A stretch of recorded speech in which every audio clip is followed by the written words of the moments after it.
L'une des questions les plus importantes que vous aurez jamais à vous poser est la suivante. Qu'est-ce qu'un chrétien?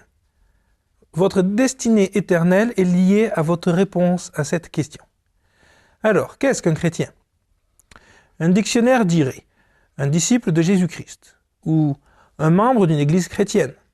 Un autre dictionnaire pourrait dire quelqu'un venant d'un pays dont la religion principale est le christianisme. Je suis devenu chrétien le 30 janvier 1983 et durant l'été de la même année, j'ai assisté à une réunion de famille qui avait lieu au Texas. Je demande à un cousin s'il était chrétien, sur quoi il me répond « Bien sûr que je suis chrétien, je suis texan. » Est-ce qu'un chrétien est quelqu'un qui naît dans une famille chrétienne? Est-ce que c'est quelqu'un qui a été baptisé dans une église chrétienne? Quelqu'un qui prend la scène dans une église catholique?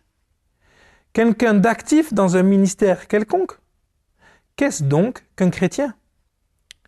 Pourriez-vous répondre à cette question maintenant, sans l'ombre d'une hésitation?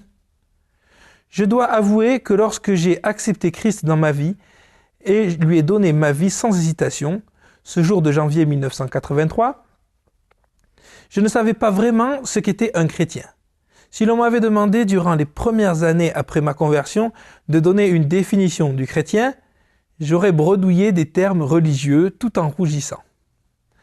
Mais au-delà de ma propre confusion et celle du monde, il y a une vérité étonnante dans Romains 8, verset 9. L'apôtre Paul donne une définition claire du chrétien dans Romains 8, verset 9. Pour vous, vous n'êtes plus sous l'emprise de la chair, mais sous celle de l'esprit, si du moins l'esprit de Dieu habite en vous. Si quelqu'un n'a pas l'esprit de Christ, il ne lui appartient pas. Donc, un chrétien, c'est celui en qui le Saint-Esprit habite. Avez-vous demandé à Jésus-Christ de venir vivre en vous par son Esprit Saint, pour que vous lui apparteniez, et soyez un chrétien d'après la définition biblique? Si vous ne pouvez répondre à cette question avec certitude, arrêtez tout et ouvrez votre cœur et votre esprit à Jésus-Christ maintenant. Invitez-le à venir vivre en vous par son Esprit. Il répondra à votre prière. Il viendra vivre en vous et sera avec vous pour toujours.